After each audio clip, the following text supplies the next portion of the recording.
कोई कोई लोग कहते हैं कि हमने 16 सोमवार के व्रत करे गुरुदेव, और 16 सोमवार के व्रत करे, उद्यापन करना है।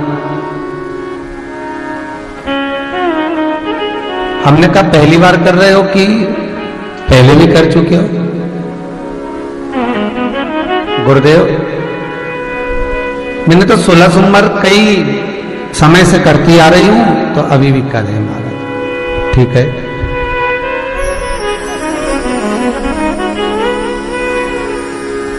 अब उद्यापन करना है तो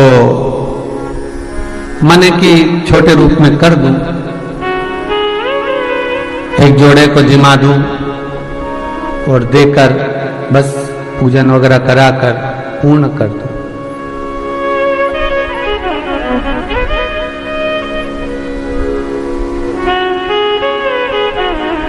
अच्छा, कई लोग इतने चतुर हैं कि 16 सोमवार का जब व्रत करते हैं तो जैसे आज 16 सोमवार का व्रत है मान लो, तो आज ही किसी ब्राह्मण के घर में सीधा पहुंचा देते हैं, जिससे 16 सोमवार के जब व्रत का उद्यापन करें तो 16 ब्राह्मणों को भोजन कराने की जरूरत ना पड़े।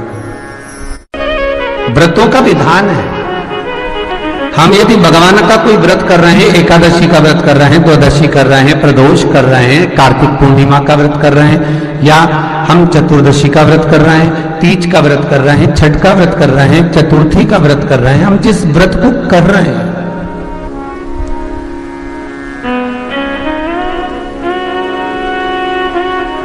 आपसे किसी ने नहीं कहा कि आप व्रत का उद्यापन करो। 16 सोमवार का व्रत का जरूर विधान लिखा है कि इसका उद्यापन करो,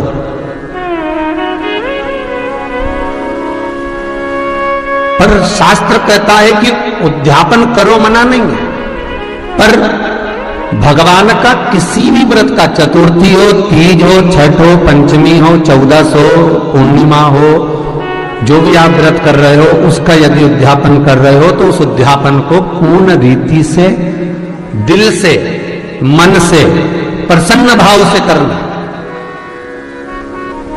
तब जाकर कोई व्रत आपने जो करा है वो सिद्ध हो पाता है महाराज, तब उसकी सिद्धता पाई जाती है, तब उसका वर हमें प्राप्त होता है।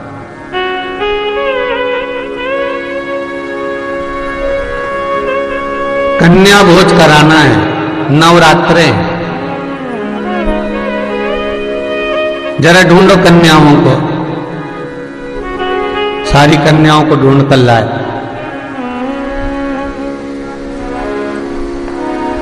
इतनी इतनी सी प्लेट में इतनी इतनी सी खीर और एक एक पूड़ी और जरा सी सब्जी रखकर दे दिया कि अब ये कन्याएं खा लेंगी। तो पूछा गया कि ये भोजन कन्याओं के लिए? हाँ। तो इतना इतना सा क्यों रखा? तो कहा महाराज जी बात इतनी सी है कि वो सब दूर से खा के आई है ना, तो कुछ खा तो सकती नहीं। और जितने भी श्रोता भाई बहन टीवी के सामने बैठे हैं, फेसबुक यूट्यूब पर सुन रहे हैं, मोबाइल पर सुन रहे हैं, बड़ी सावधानी से सुनना, बड़ा सुंदर संवाद। शायद हमसे भी ये गलतियां बहुत होती हैं और हम इसको सुधार लें, हम इन गलतियों से थोड़ा सुधार लें।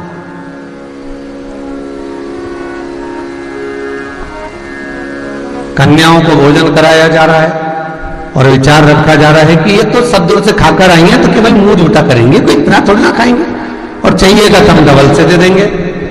जब तुम्हें मालूम है कि नवमी के दिन, अष्टमी के दिन कन्याएं सब दूर भोजन कर कर आती हैं और उनका मुख झूठा कराने का क्रम तुमने करा, उसका कोई पुण्य मिला क्या तुमको? जब कन्याओं को भोजन कराया जाए, जिस ब्राह्मण को, जिस अतिथि को हमने बुलाया है, उसको जब तक तृप्ति ना हो तब तक हमें व्रत का, उद्यापन का, पूजन का कोई पुण्य प्राप्त नहीं होता।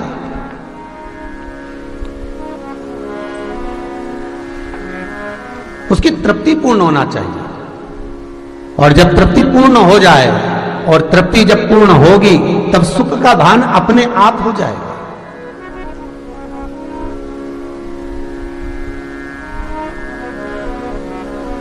महाराज अष्टमी के दिन कन्याओं का भोजन कराओ या नवमी के दिन कन्याओं का भोजन कराओ, पर देवी भागवत तो कहती है, देवी भागवत तो वर्णन करती है कि पहले नवरात्रे से लेकर